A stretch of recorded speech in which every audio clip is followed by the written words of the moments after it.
Hello, everyone. Welcome. This is our program Music from Organic Bodies to Artificial Minds. My name is Michael Marino. I am the Executive Director for Columbia College Alumni Relations, and it's my pleasure to welcome you to the first Columbia College Golden Lions event of this school year.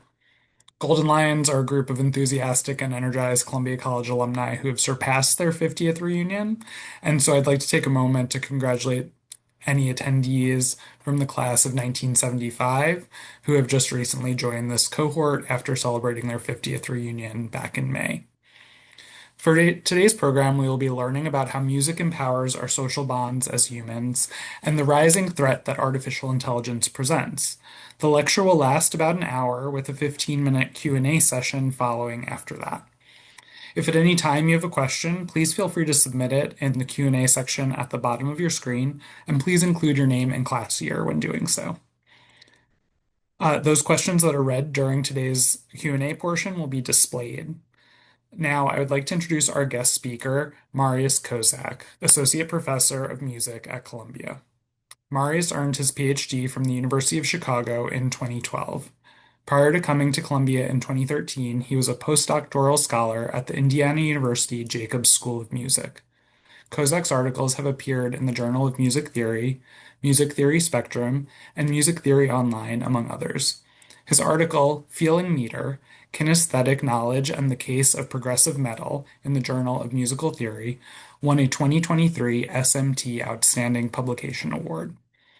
Kozak's first book, Enacting Musical Time, The Bodily Experience of New Music, which won the 2023 Society for Music Emerging Scholar Award, examines how listeners' understanding and experience of musical time are shaped by bodily actions and gestures. His research centers on the relationship among music, cognition, and the body. Kozak bridges experimental approaches from embodied cognition with phenomenology and music analysis, in particular using motion capture technology to study the movements of performers and listeners. He already has two upcoming books lined up, one on the cultural and intellectual history of cognitive science of music, and another on creativity and AI. As a violinist, Kozak has performed with the Rochester Philharmonic Orchestra, the New Mexico Symphony Orchestra, the Santa Fe Opera, and the Santa Fe Symphony Orchestra in chorus. After a stint with a Chicago-based country band, he continues to fiddle around in his spare time. Please welcome Mariusz Kozak. Thank you so much, Michael, for this introduction. I want to thank the Columbia College Alumni Association for organizing this event, and especially huge thanks to Ashley Nail, who invited me and walked me through the whole process as painlessly as possible. So I would like to start with a concrete example, a musical example, just so that it will serve as our anchor for this whole discussion. So, about a year and a half ago, a new text to music generator called Udio was released. I'd seen increasingly confident claims that these systems were making real music, so I tried to give it a prompt that should be relatively easy for a competent human composer.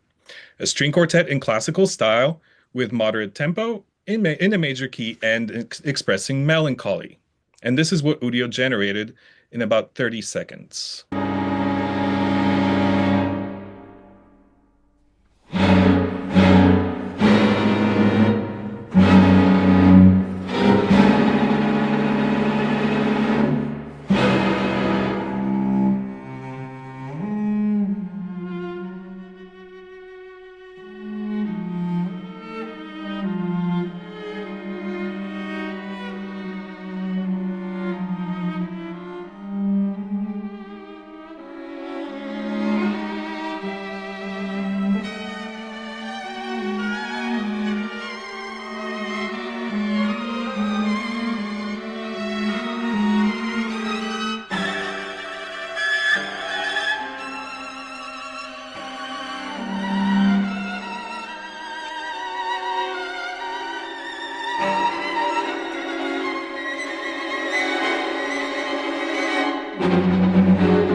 So, as you could hear, what came back was not what I asked for at all.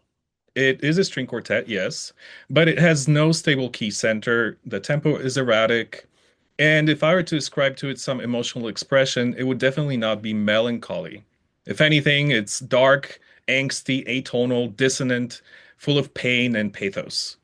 It reminded me of the Soviet composer Dmitri Shostakovich at his most unglued, the sense of howling against cruelty as if each sound were dripping with anguish. Now, as an academic, I'm embarrassed to admit that for a moment I let go of my intellectual sobriety. My response wasn't analytical, it was bodily. I felt like I'd been punched in the gut. I remember sitting there thinking, how can a computer program produce something with this kind of emotional charge, this rhetorical force, something that feels not only beautiful, but weirdly and disturbingly human? I played this fragment, which I decided to call Udio Pathetique Quartet, for my students and colleagues, all highly trained musicians and musicologists. So some of my colleagues tried to guess the composer. Others commented on its intensity and interesting harmonic language. When I told them it was AI generated, they were astonished.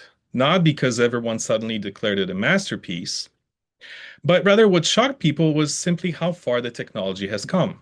How easily a casual verbal prompt could yield something that sits close enough to human music to trigger deeply human kinds of listening.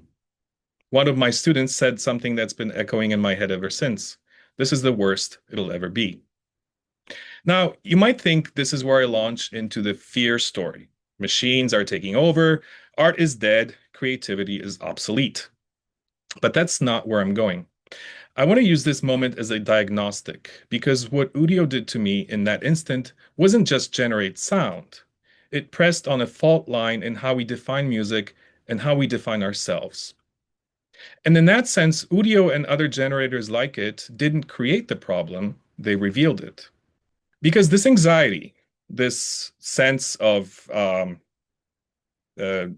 something sacred is being encroached upon, isn't just about the technology. It's a recurring theme in how people talk about generative AI. The worry goes something like this. If a machine can make music that seems expressive of deeply human emotions, does that mean that humans aren't special in the way we thought? Are we watching human creativity barrel toward obsolescence? Now, I'm using music as a vehicle to address these and similar questions, but the story is actually bigger than just music. It's about mind, value, meaning, agency, words that are easy to say, but hard to cash out. And this is why I want to frame AI as what I'll call a litmus test. Generative AI forces us to grapple with what we actually mean when we say creativity, mind, soul, consciousness, agency. It forces us to examine these terms with unprecedented precision. If we want to take this anxiety seriously, without merely indulging in it, we need to ask what exactly is being threatened. What conception of music makes an algorithm feel like an existential rival? Neither algorithmic composition nor the idea of a musical Turing test, pitting algorithmic music against human music to see whether listeners can tell the difference, are new. In the 1980s, the composer David Cope built a computer program to mimic the styles of famous composers, Bach, Chopin, Prokofiev, and others, with a wonderfully loaded name, Experiments in Musical Intelligence, or EMI for short. Here's just a snippet of the kind of music it generated, this one in the style of Mozart. And in what you hear, it's important to remember that what the algorithm did was to make a score, which was then performed and recorded by real human musicians.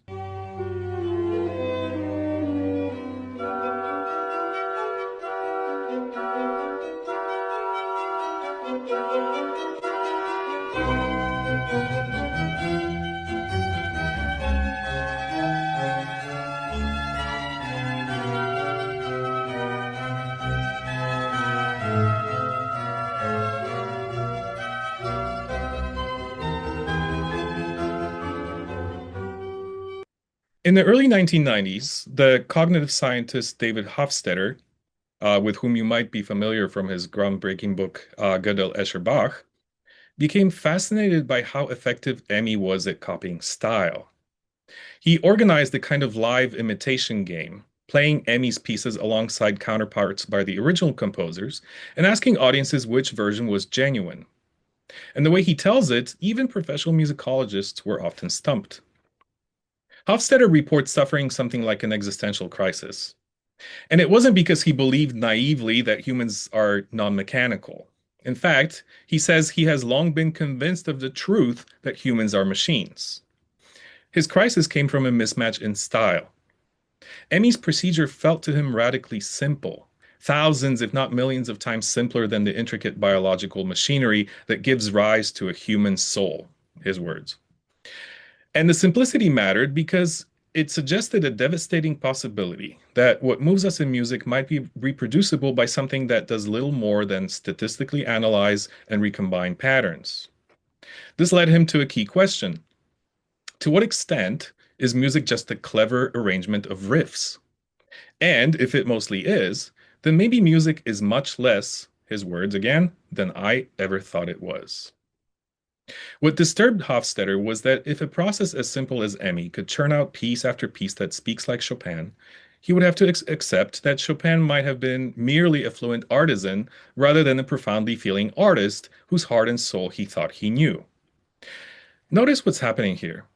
The threat is not simply that music sounds good.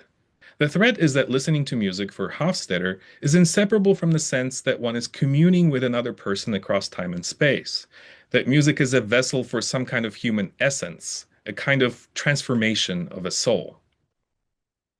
Listening here is akin to a seance.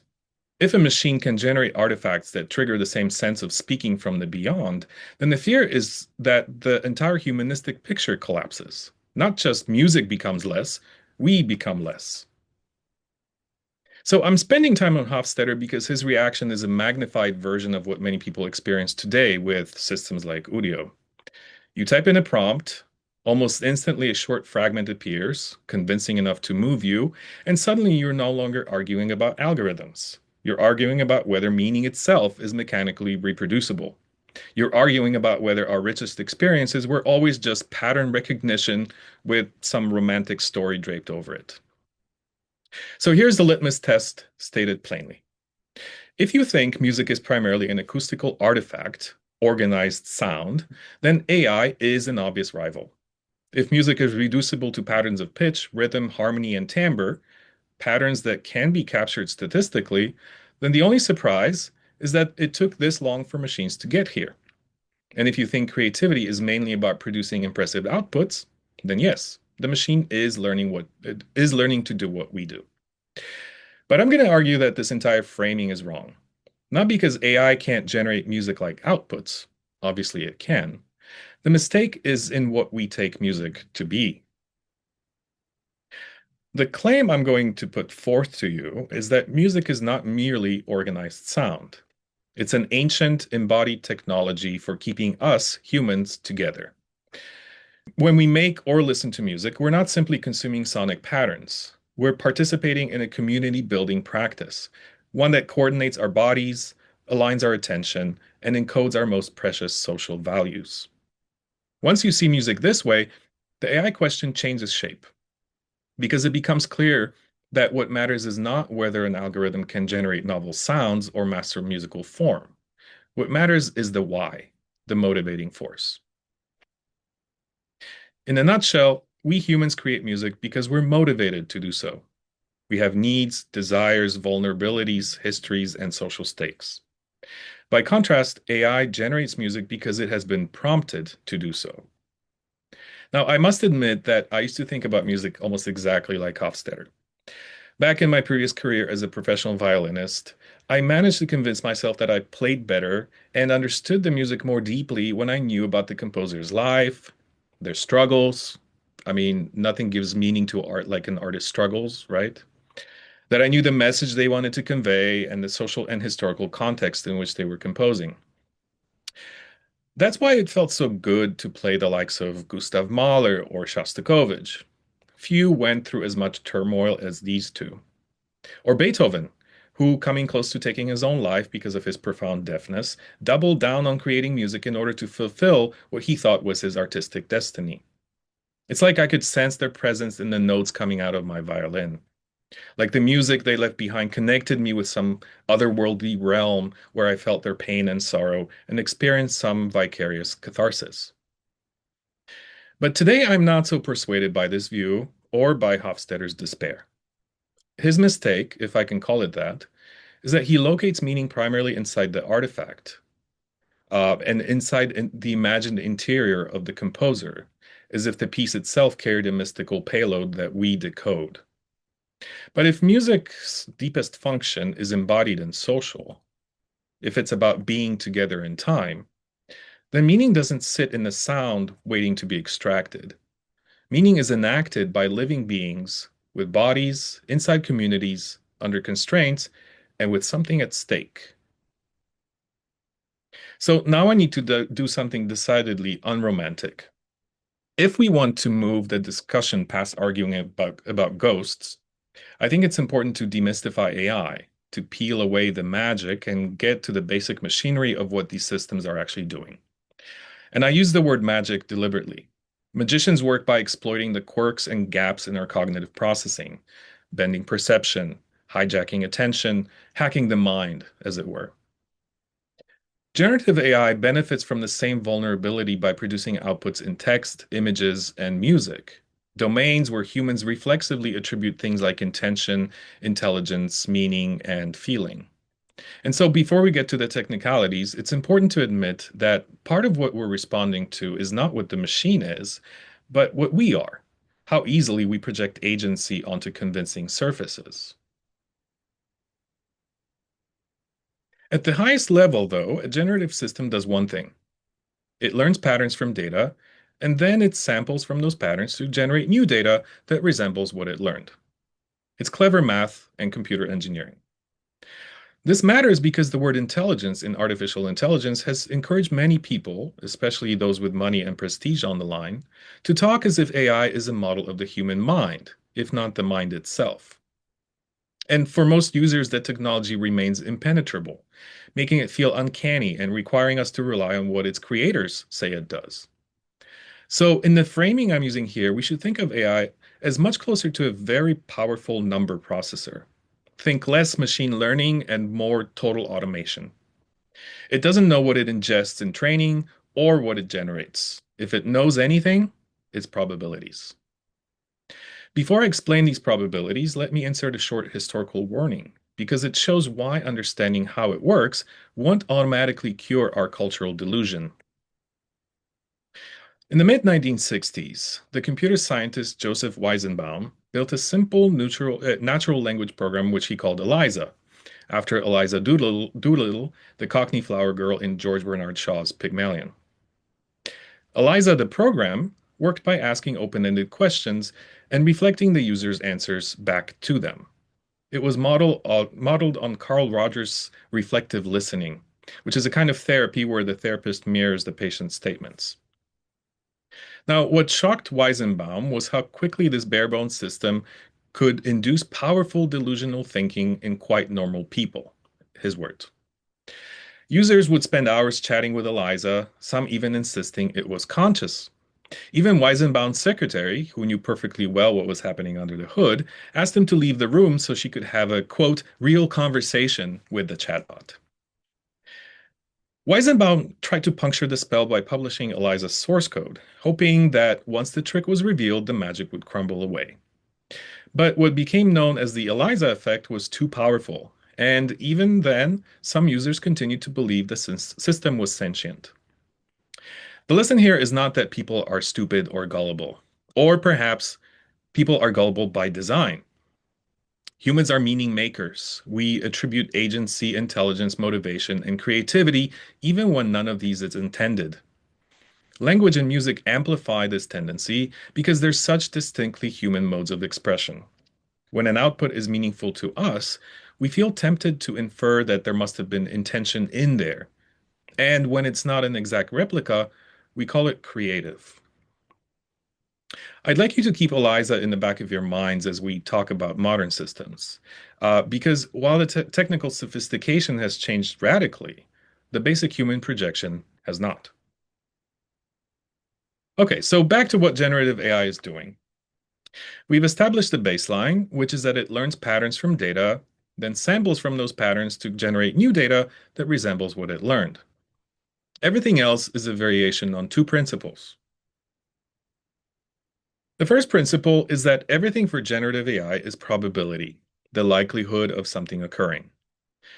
The assumption underlying this is that the data the algorithm sees, like text or images or audio, comes from some underlying regular process, patterns in how things tend to appear and co-occur. When the algorithm learns, all it does is discover these patterns by approximating what process is most likely to have produced that data set. So, put simply, it calculates likelihoods across possible occurrences of words, pixels, sounds, and that statistical snapshot is the probability distribution the model is trying to capture.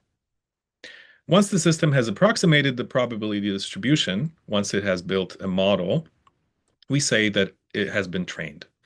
And once it's trained, it can draw new samples from the model to output new instances. Some samples will sit close to the average, high probability, conventional, and others will sit closer to the edges, low probability, stranger. So think of the sentence that you see on the screen here. I like my coffee with cream and. The most likely continuation will be sugar. Far less likely would be monkeys. Somewhere in between would be agave syrup, which is what my wife uses to sweeten her coffee. That's basically the generative game in a nutshell. The second principle is numerical representation. For a computer algorithm, everything must be represented with numbers. Generative models can't work directly with words, images, or sounds in their symbolic form. They have no human concept of coffee or the color blue or a C major chord. So the system starts by turning inputs into tokens, fundamental units of data. In text, tokens might be chunks of words like roots, prefixes, suffixes. In images, these would be pixels, and in music, waveforms or spectrograms. One way to think about it is by analogy with Legos. Tokenization is basically the process of choosing what Lego bricks you'll build with. Then the algorithm embeds these tokens into vectors, which you might remember from your linear algebra classes, which act as coordinates in a very high dimensional space called the latent space. And training becomes a process of rearranging those coordinates to get better at prediction. So, for example, coffee and sugar would be placed more closely in close to each other in that space, and monkeys would be farther away. And this is where music becomes a special case because it presents quite a formidable challenge to technical challenge for generative AI, especially if you want high quality songs that you can actually listen to. And the core questions are, what exactly needs to be represented?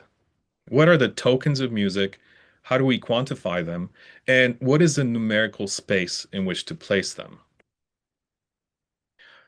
One approach is score representation, something we've had for quite a while, pitches and durations on some kind of a grid. But a score is quite lousy at representing things like tempo, dynamics, expressive timing, and especially timbre, the color of music. Notational conventions are also historically and culturally contingent. They were created for certain musics and struggle with traditions outside that frame, especially oral traditions. And fundamentally, a score is really just a script for performers, whose interpretation will vary depending on skill, context, and style. Still, if you're happy generating symbolic music and having humans perform it, like Cope did with Emmy back in the 1980s, then you can use a fairly straightforward method, transformer architecture. This is what underlies large language models like ChatGPT. Here, the tokens can be numerical values assigned to elements like pitches, harmonies, and durations, which then get embedded in the latent space, that highly dimensional space I mentioned earlier. The model learns the probability distribution of a musical style and then samples from that distribution using next token prediction, producing a sequence of symbols that can be notated and performed by humans. Think of this as autocomplete on steroids. Two critical caveats come with that. One is that nothing is hard-coded, so the transformer has no internal knowledge of music theory, and it learns purely from the data that was fed into it. Second is that once it commits to a token, it can go back and edit what came earlier. Weird and surprising tokens randomly sampled from the edges of the probability distribution get locked in, and the rest of the output must adapt to these accidents. And this produces a telling asymmetry. Studies have shown that when humans do something like this, listeners call it creativity. When they believe it was done by AI, they call it error. But most people aren't impressed by symbolic scores. They're impressed by real audio, something that feels immediately record-like. And here, the score-based method hits its limits, and another model, diffusion, enters the scene. Diffusion is trained on controlled degradation of data, learning to reverse the process of adding noise. So a useful analogy here might be of a sculptor, of course, with apologies to real human sculptors. So imagine a sculptor learning by practicing on lots of statues. They're shown an actual statue alongside an exact copy. First, someone adds a bit of clay to the copy, and the sculptor's task is to chisel it away to get back to the original. Then the process is repeated with more and more clay added at each step. The sculptor's job is to learn the tiny moves that would scrape the clay off and bring the original shape back, one careful pass at a time. That's what a music diffusion model learns. During training, it takes real pieces of music, either as waveforms or spectrograms, as you see in this animation here. Then it intentionally messes them up with lots of random noise. And it learns how to undo that mess in many small steps, how to turn noisy sound into slightly clearer sound over and over while using clues like style prompt or a melody guide or something like a text description. When it generates new music, it starts with pure noise. So going back to the sculptor analogy, think of it like a shapeless block of marble. And then it repeats those learned cleanup moves step by step, chiseling the block until something with rhythm, timbre, and structure appears until a random noise has been formed into a piece of music that matches the prompt.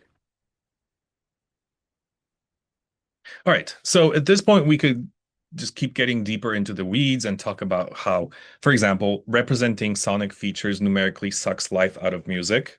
It might. Or we could investigate how the model learns in the first place. Just very briefly, it's optimizing its parameters to reduce error. That's a technical terminology here. But if we did that, we'd be here for hours. So let me just bookend this section with the distinction that sets us up for what follows. Generative AI can be extraordinarily good at the what? The statistical patterns of pitch, harmony, rhythm, timbre, the probabilistic structure of music in general. However, it misses the why, the motivation. So again, to repeat what I said earlier, humans create stuff because we're motivated to do so, and AI generates stuff because it's prompted to do so. And ELIZA serves as a warning label on the whole enterprise. Even if we know all of the technical terms like tokens, vectors, latent spaces, probability distribution, and so on and so forth, we might still be tempted to ascribe intelligence, agency, and creativity to the output, simply because the output is meaningful to us. And that temptation is exactly what motivates this next pair of questions. If AI can generate convincing musical products, what do we mean when we call something creative? And what, if anything, is distinctively human about creativity once the product is no longer a reliable guide? So, if the last section did its job, generative AI should feel less like a mysterious black box and more like a powerful system for learning statistical distributions and sampling from them. But then we're inching closer to the conclusion that so bothered Hofstadter, that musical creativity is nothing more than a recombination of existing patterns. Can we somehow wrest this last bit of human expression from the clutches of the machine? Well, most discussions about creativity, whether human or AI, point to the output. If the song sounds fresh, coherent, and emotionally legible, then whoever or whatever made it gets labeled as creative. That's an understandable reaction because for a long time we have treated creativity as something you could recognize in the finished work. But as soon as the machine is able to manufacture the surface convincingly enough, the output test becomes unstable. It's too easy to satisfy, and it tells us less than we think it does. The deeper issue is that the output test smuggles in a very specific definition that's become standard for both psychology and computer science, which is that creativity is the production of something novel and useful. Under this definition, the question, is AI creative, quickly turns into a race for resources. The more data and compute you have, the better the training and conditioning, the better the products. If creativity is simply generate new and useful artifacts, then the machines are obviously in the game and they'll keep getting better. You can already that feel that in how quickly the conversation shifts from wonder to resignation. This is the worst it'll ever be.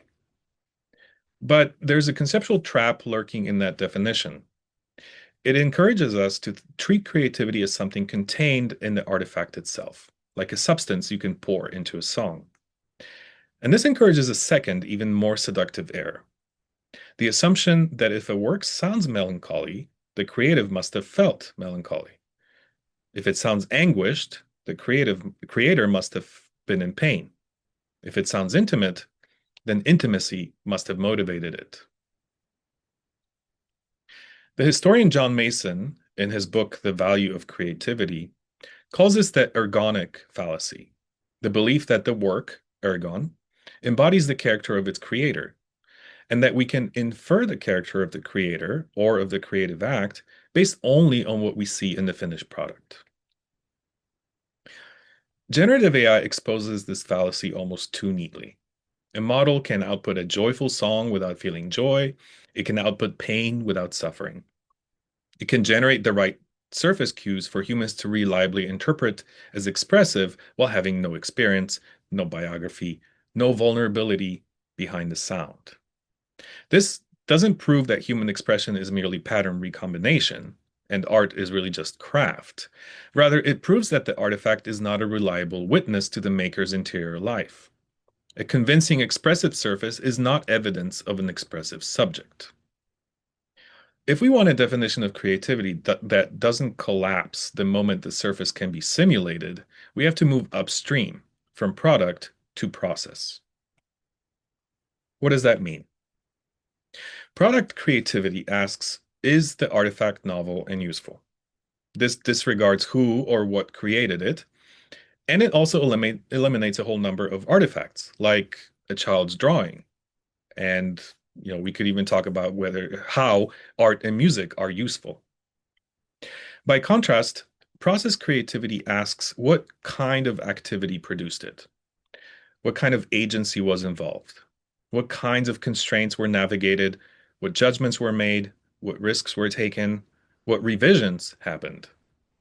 What did the maker learn or become in the act of making? Process creativity reframes the discussion by shifting from searching for solutions to a problem to finding the problem in the first place.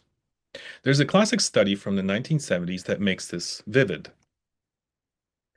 Researchers Jacob Getzels and Mihai Csikszentmihalyi set up an observational study of students at the Art Institute of Chicago. They laid out two tables filled with random objects and asked the students to select some of the objects and draw still life. Some students dove right into the task.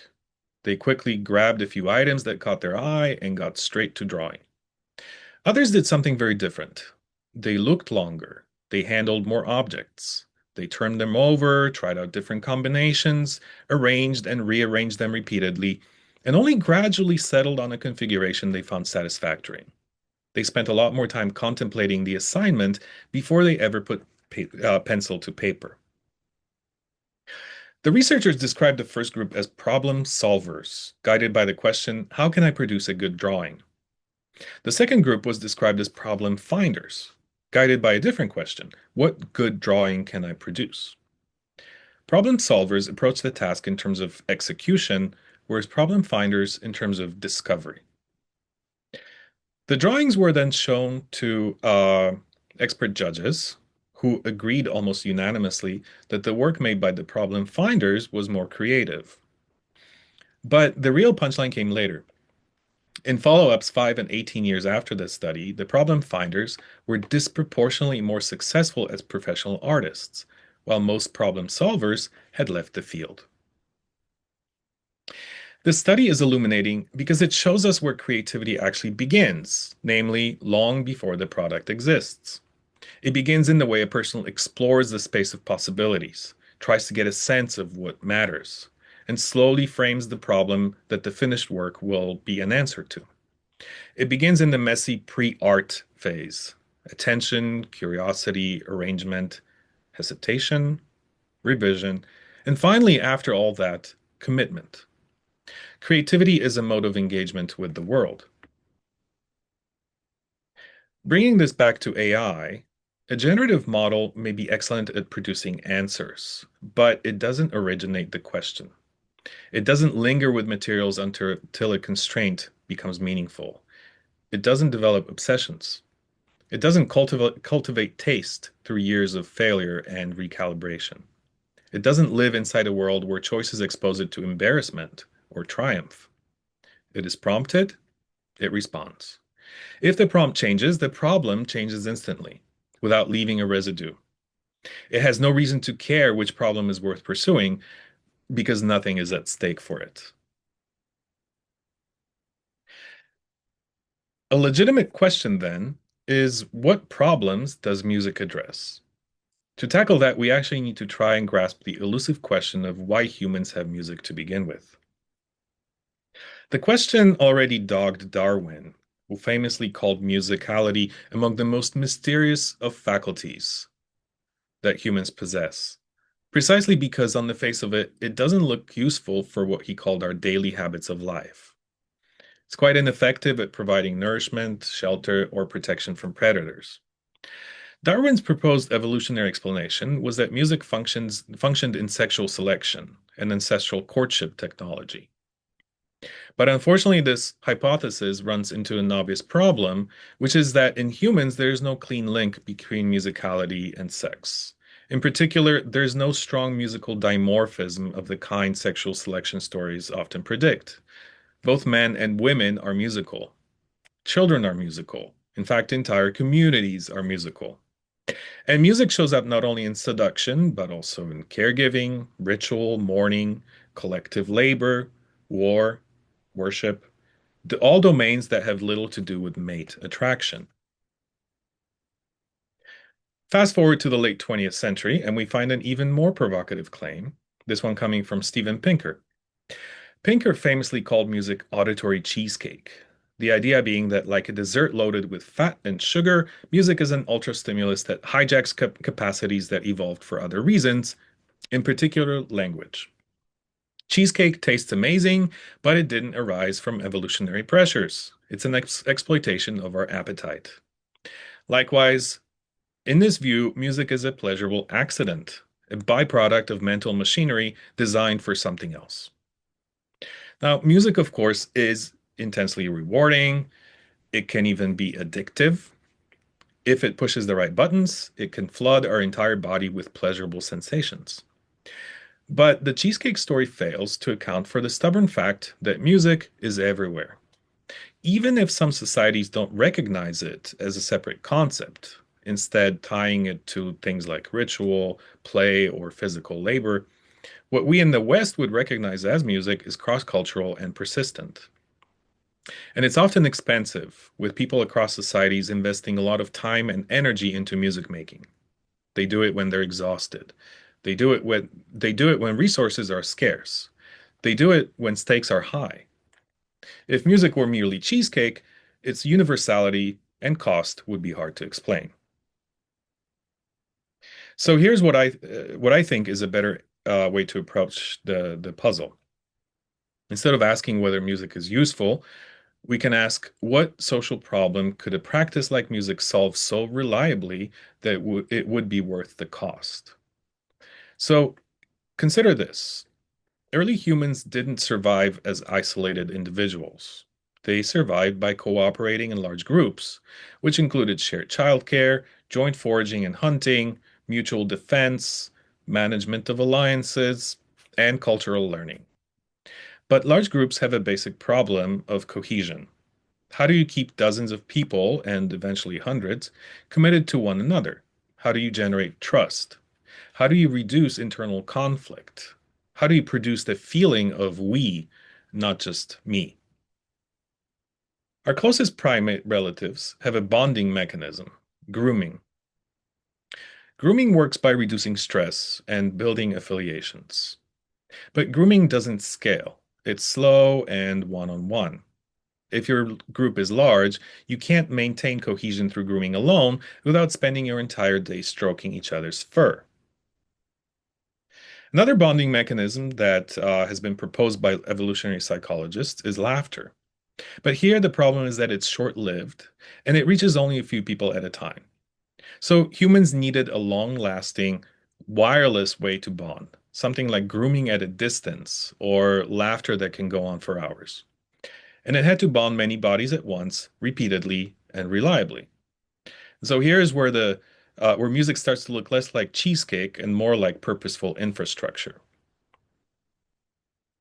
Music gives a group a shared temporal scaffold. It provides a common clock that synchronizes movement, singing, clapping, chanting, drumming, dancing, marching. When people move together, they are aligning not just their bodily effort, but also their attention and emotions. They are training themselves to anticipate one another and to act as a unit. This kind of coordination is precisely a feature of music making, and that's in contrast to language, which is excellent for exchanging information or negotiating plans. Music doesn't just represent togetherness, it actually produces togetherness as a lived bodily state. So I want to make this feel a little bit more grounded. Let me just give you three core mechanisms that make this possible. One is about timing, one about affect, and one about social cognition.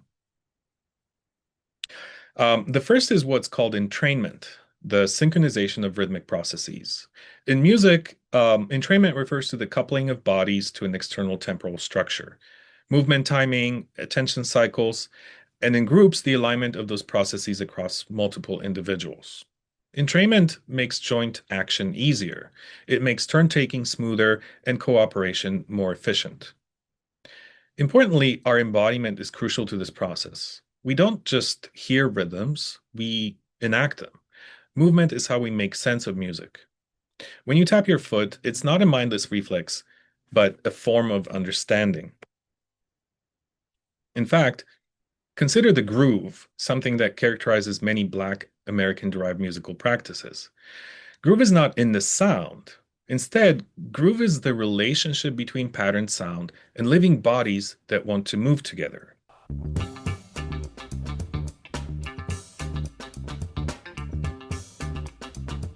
Baby, give it up, turn it loose.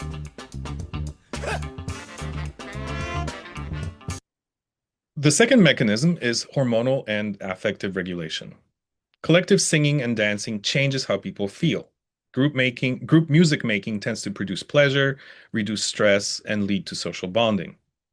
It recruits the neurochemical pathways associated with affiliation and reward. It makes it feel good to be together, and that feeling helps bind the group. That's why music shows up reliably around rituals, celebrations, mourning, and transition points, moments when groups could fracture and need emotional stabilization. And finally, music is a structured arena for predicting the actions of others, aligning with them, and sometimes even fusing with them. When people synchronize, they often experience a softening of the boundary between self and other. Now, I realize this can sound a little mystical, but there is actual evidence from psychology that coordinated action makes us feel less alone by generating a sense of shared intentionality. And when you believe the music you're hearing is made by humans, you automatically start attributing to it intention and emotion. You listen as if you're hearing another mind. That interpretive stance, a sense that someone is there, is part of why music becomes a carrier of identity, biography, community, and value. We put these mechanisms together, we get a picture of music as a tool for producing collective intelligence. It helps a group coordinate without explicit instruction. It creates a shared world of timing and expectation. It encodes cooperative and competitive interaction, call and response, groove, leadership and followership, tension and release, without needing propositional language. It is, in that sense, a technology for turning a crowd into a community. And once we see music this way, another familiar claim snaps into focus. Music encodes cultural values. Values are what a group is willing to coordinate around, what it celebrates, what it mourns, prohibits, sanctifies, eroticizes, elevates. Musical practices are one of the main ways cultures train bodies into those shared priorities.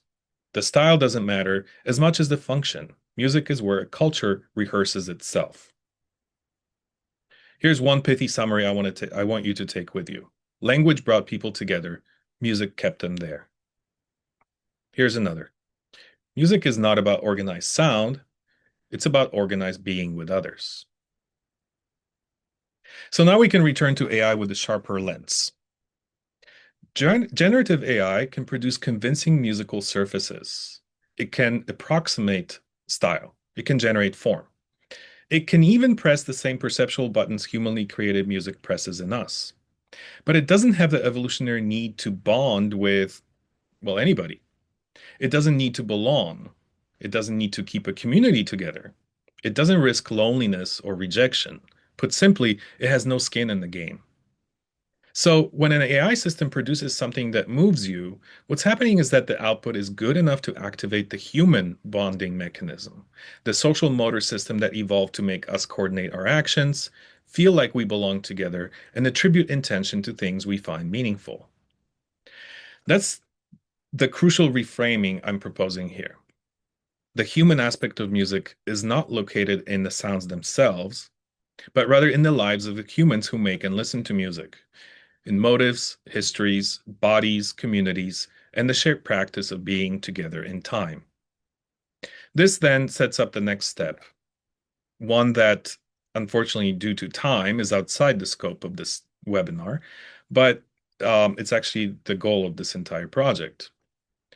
If music is a technology for being together, then far more important than the question about whether AI can manufacture convincing products is a question of what it does to the conditions of togetherness. Does it amplify connection or replace it with infinite disposable sonic wallpaper?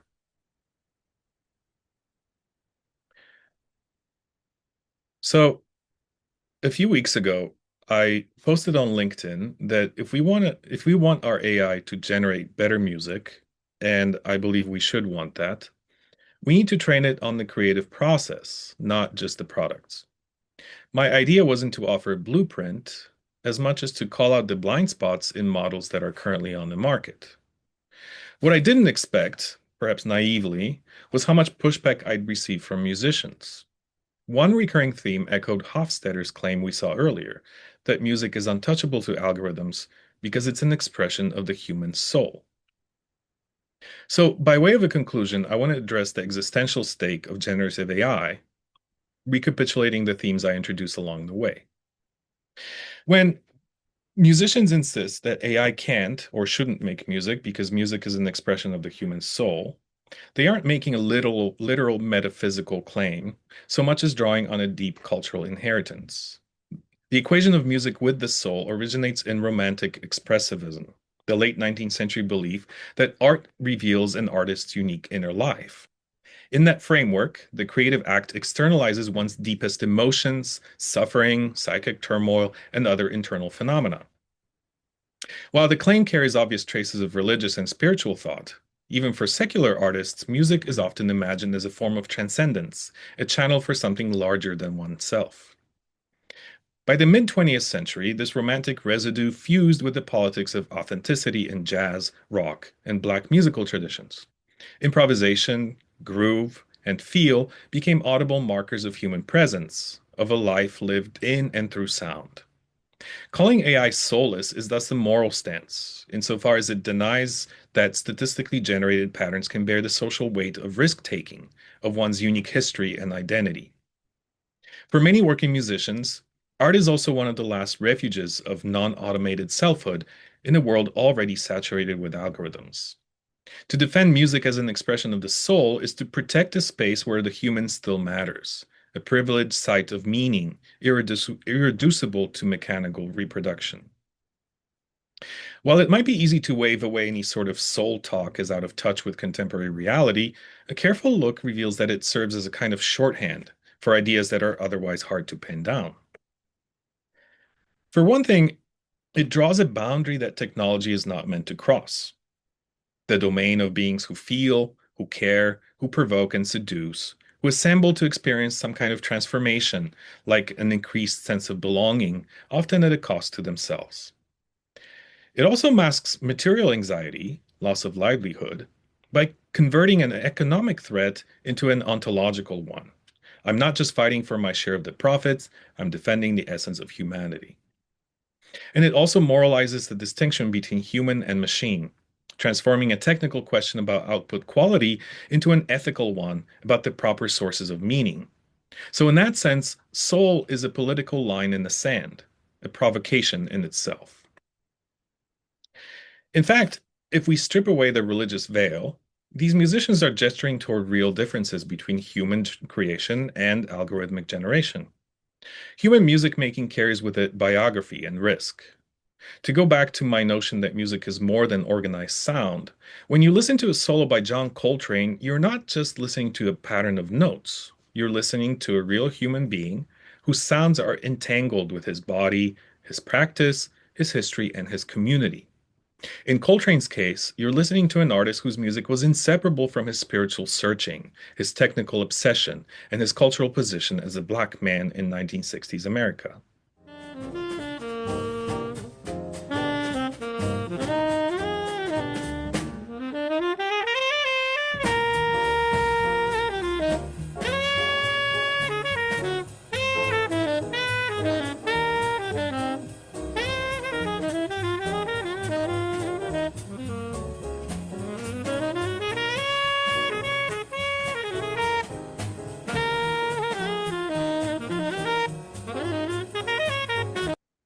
Human music making is also situated. Musical creation happens in place. Jazz emerged from segregated nightclubs and basement churches, techno from post-industrial Detroit, Bach's cantatas from Lutheran liturgy. Every act of composition is a negotiation with specific materials, audiences, and constraints, all of which are meaningful. Human music making is motivated. It arises from need, desire, protest, devotion, curiosity, pain. A singer chooses to express something. A band takes risk to reach or move an audience.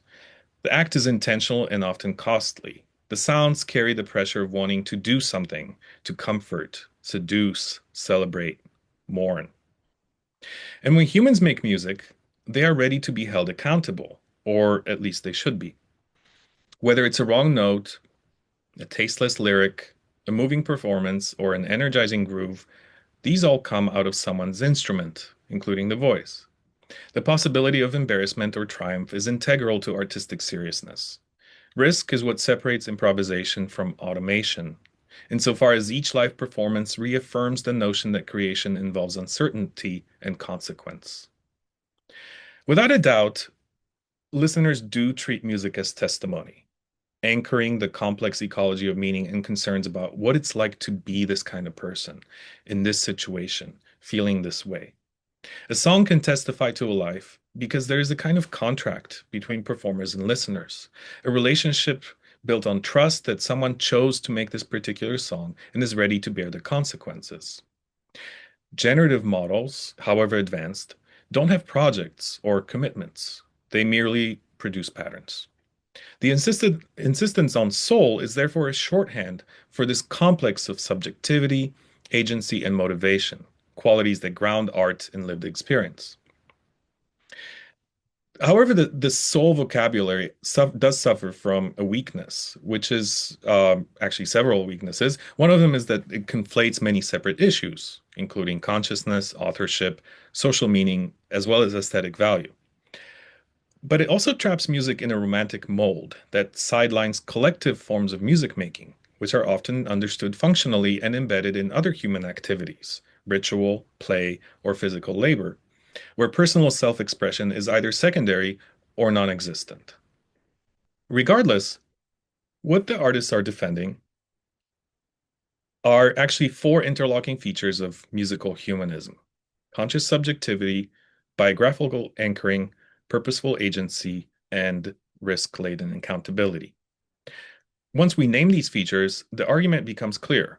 The problem is not that AI lacks an immaterial soul, but that it lacks history, motivation, and a genuine stake in the ecosystem of which it is a part. Soul talk is the language through which musicians articulate the intuition that music's value lies in the lived and intentional nature of music making, and that this, not mere sonic form, is what separates creative expression from generative imitation. AI is a mirror of the fictions we've been weaving for millennia about who we are. If we see ourselves as very complex machines processing data, as Hofstadter and many do, AI will most certainly replace us. But if we see ourselves as embodied organisms seeking connection, then AI becomes just another instrument, another tool. And once we see it as a mere tool, the next step, I think, is clear: to create the conditions for AI to be useful in connecting more deeply with other humans, not to outsource the effort of connection. Thank you very much. Thank you so much, Professor Kozak. This has been so interesting, I think, and really at the forefront of a lot of questions that we're asking right now as a society. So I want to encourage folks as we move into Q&A to continue to put things into the questions into the chat, or into the Q&A bar rather at the bottom of the screen. I want to start though with a few questions that folks submitted as they registered for the program. There are two here that I'm going to kind of merge together from some late 60s alumni. Um, one brings up archaeologist Stephen Mithin, who associated music and language, starting with Neanderthals. Curious about some of your responses to that. And a second question about Darwin, suggesting that we were singing before we were talking. So there's some questions here about the kind of early, formation of music and language. Curious if you could expand a bit upon that as we think then about what this means for us today. Yeah, absolutely. Music and language often get lumped together because or they're addressed alongside each other because they both exploit the vocal production apparatus, and they're both also signals, but they do completely different things. As I mentioned, language is good for communicating information or, um, you know, referring to objects that are either within our immediate frame or outside of that frame, and they're very good for, making plans and things like that. Music, on the other hand, does not represent the world in any concrete way, and so there are hypotheses that it's actually, its function has always been to create the conditions for people to enact certain um, forms of embodiment, and that these forms of embodiment are in fact encoding the cultural values of the society.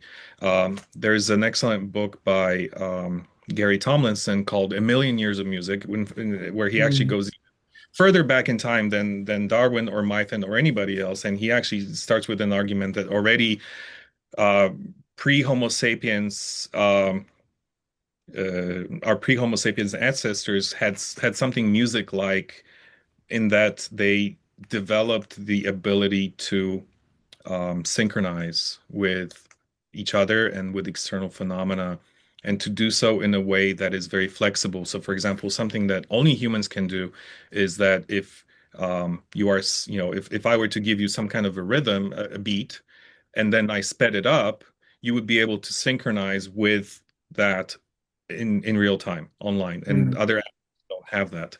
Um, I don't know. I think the question of, what came first, music or language, is kind of like chicken or the egg. I really don't think that that is very productive. I just Mm, don't think the perspective that Darwin took and that Pinker took to the extreme um, gives mu gives music its due because it thinks about human needs in terms of, the most immediate nourishment or shelter or protection from predators, but it doesn't consider the social nature of humans and that we could have only thrived in very closely bonded communities.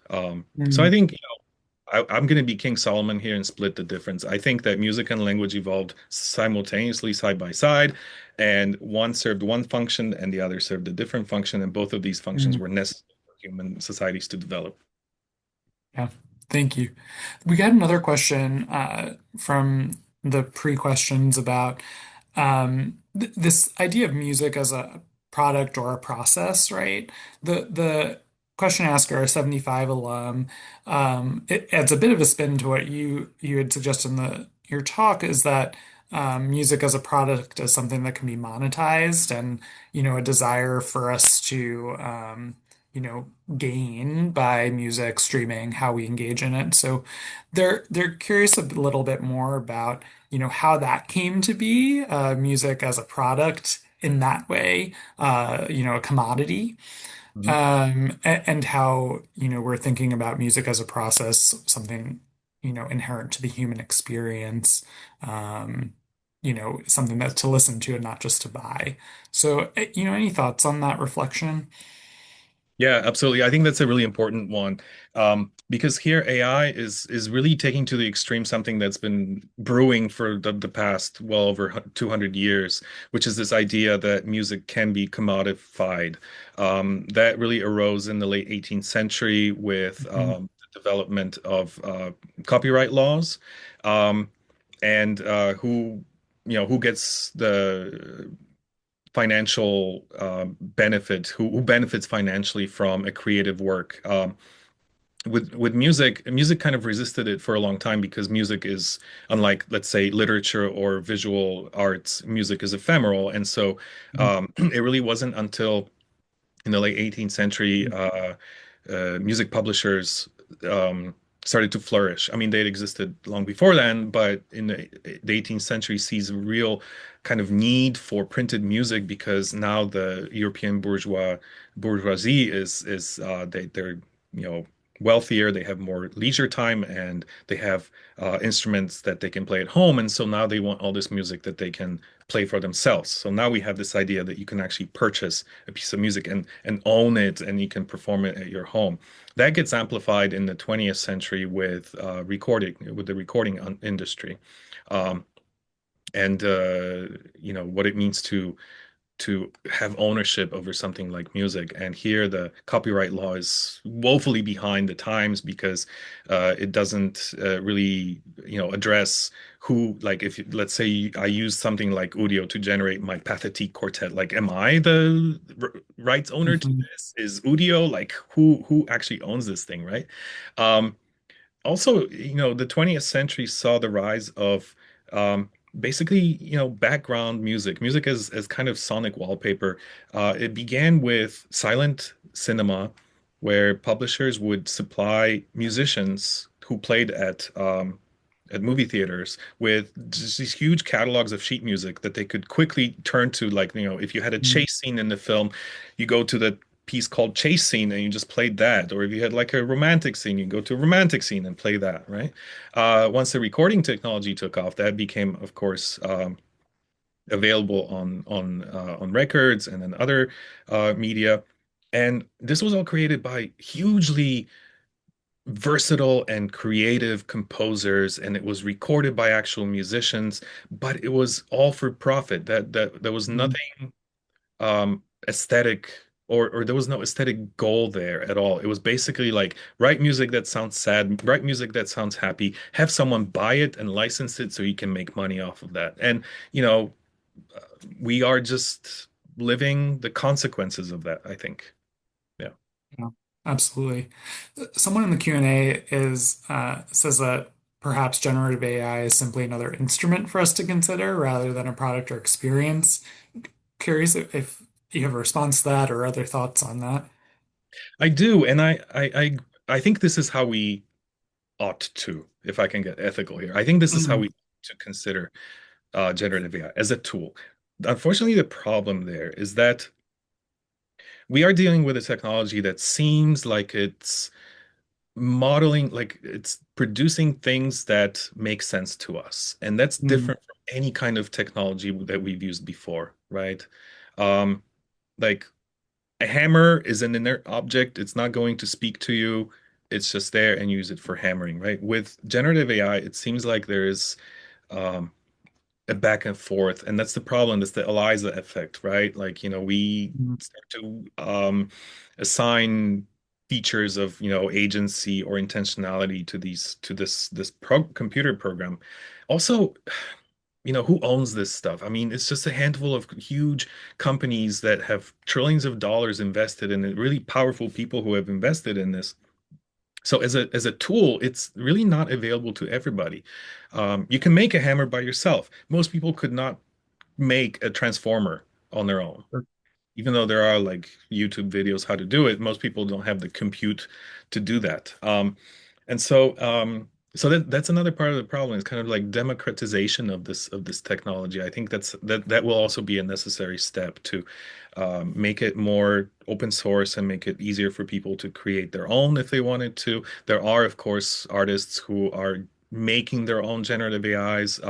Holly Herndon is an excellent example of that. She has an AI program she calls the Spawn, and she trained it on her own music, and it was all like very transparent. There was no theft or anything like that. mm, Another person who is sort of edging in that direction is our own George Lewis here at Columbia, who's had a computer program called the Voyager, which he developed in the 1980s, which is kind of like a virtual improviser.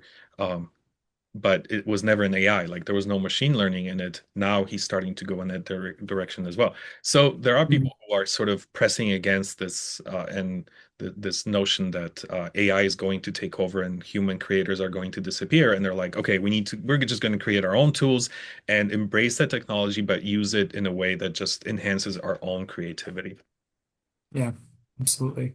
We've gotten so many questions for this session and for, other alumni programs we've been doing about how this is showing up in the classroom, right? So I'm curious, AI use in the classroom, how have you been seeing that as an instructor? How are you seeing our students navigate some of these questions too? Yeah, that's a great question. You know, um, I'm very open with my students, very transparent with them about what the technology does and um, how careful one ought to be with it, not to believe and trust everything that it produces. So we spend, for example, in my music humanities class, we spend an entire module on AI, on Hmm. generative AI, just so that students have a sense of what are its limits, understand what's happening under the hood, sort of, the slightly more technical version of what I presented today, right? Um, but I'm not like policing anybody because let's be honest, I use ChatGPT, I use Gemini, I use all that stuff in my own work. Um, and it's very useful for certain kinds of things.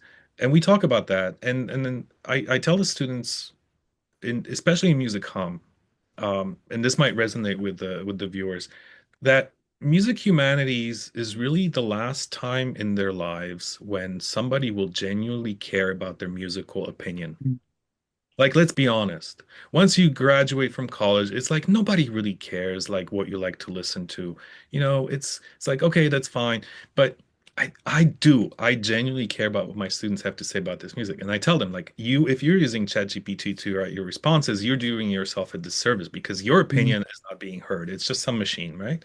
And they take it to heart and they do write their own responses. So I think transparency about I know that you're going to use it.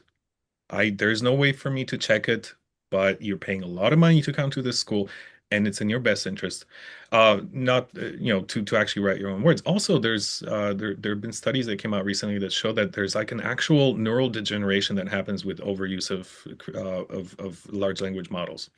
And so, these systems are really changing the architectures of our brain. And so it's that's a worrisome signal. And I think students knowing about that is very important. So I tell them about that as well. Um, but yes, I see my colleagues, for example, going to more sort of analog ways of doing assignments, like students come in and they have to write something in class, or they do like in Mhm. class writing, finals or something like that. So I think the further the technology goes and the more widespread it's going to be, the more I think we'll start to see kind of a pushback and employees sort of requiring that people can do stuff without the use of generative AI. Yeah. Yeah, thank you. And I love this idea that, the core is a time when your ideas and thoughts are being deeply invested in, right? And that's the value proposition for our students, in a big way. I think we have time for just one last question. Um, I've got this one here. So, what role do you think musicians and scholars should play in shaping how AI is used in music rather than resisting it, right? So, if we're going to embrace this, like, how can we kind of responsibly guide what this looks like moving forward? That's an excellent question. I mean, that's something I'm grappling with, and it's sort of the whole motivation behind this project because it's easy for humanists in particular to be sort of like the fly in the ointment and just be like, okay, well, this data wasn't sourced ethically or whatever, which are very important things to say, but like you always have to provide some kind of a roadmap, like Mhm. there's no turning back, there's no going back. AI is here, it's going to keep encroaching in everything, every aspect of our lives. I think that the some of the responses that I got to this LinkedIn, like, we need to shame artists who are using AI. That's absolutely the wrong response. Uh more than half of music creators between the ages of 18 and 30 are using AI somewhere in the creative process. So we need to embrace that. We need to um, embed people and give them the tools and to become embedded in these AI companies. I'm looking on LinkedIn at various like AI jobs right now, and they all require PhD in computer science or something like that. I'm like, why don't you require people with a PhD in philosophy? You know, Sure. who can actually think about these big questions and try to think about what the world could look like when AI exists as a tool that's available to us. Not we need to get rid of it or we just need to kind of, move fast and break things, but to actually sit down and be like, okay, so let's say we have reached artificial general intelligence, hypothetically. What does it mean for humans to flourish in that environment? How do we create the conditions for them to flourish? Well, one thing that people have a lot of or gain a lot of satisfaction from doing is kind of making decisions and performing actions with with the limited resources and with limited knowledge. We are excellent improvisers. Improvisation is basically what describes our lives. We're not reading a script, we're improvising constantly. And to create the conditions for that alongside with AI, I think that's one way that's one way to move things forward. And that's kind of what I'm focusing on in my work is to use critical improvisational studies as a model for coexisting with artificial intelligence, right? But have people feel like they have some sort of agency in this, and they're not just buying the story that is sold to them. Unfortunately, the problem that I foresee, which is not being addressed, is that nowadays, people who use generative AI are generally Westerners who are um, wealthy enough to own computers and Mm, wireless, internet and whatever. In the future, I think that's going to be reversed. And so far as like, people without means are going to have to resort to like AI tutors or AI teachers or mm, caregivers versus people who are wealthy who will be, mm. hire an actual human to interact with them, right? So that's something that should be addressed as well. Mm, Wonderful. Thank you so much, Professor Kozak. This has been an incredible program. We're really grateful for your generosity of time to spend this afternoon with us and with our alumni. Um, It's my pleasure. Thank you so much for inviting me, and I really, really enjoyed it. Thank you. So, if you, for our participants, if you'd like to rewatch or record this lecture or share it with a classmate, we will provide the link to the program recording on our Columbia College Golden Lions website, and we'll put a link in the chat for you now with that. Um, but you can find that online. Give us a little bit of time to get it through and you know put the captions on, and we'll upload that to the website for folks. I'd also like to ask you to mark your calendars for our next Golden Lions event, which will be Friday, February 13th. We'll be cheering on our women's basketball team against Princeton at the Levian Gymnasium and Dodge Fitness Center on the Morningside campus. Our office will be subsidizing tickets for those of you who aren't season pass holders for women's basketball. And if you are a season pass holder, we welcome you to join us there too. Finally, another save the date for Reunion 2026. We hope to see you return to Morningside campus for opportunities to connect with classmates, attend more lectures like the one you heard today, and gather in community among our undergraduates during reunion. This year it will be Thursday, May 28th, all through Saturday, May 30th. Registration will open in a few months, and we encourage you to attend, especially those of you who are celebrating milestone reunions and your 50th 55th, 60th, 65th, and 70th reunions. We'll gather the Golden Lions group in celebration during reunion again. So thank you all for tuning in. We look forward to seeing you at some of these other programs soon. Professor Kozak, thank you so much. Have a great afternoon, everyone.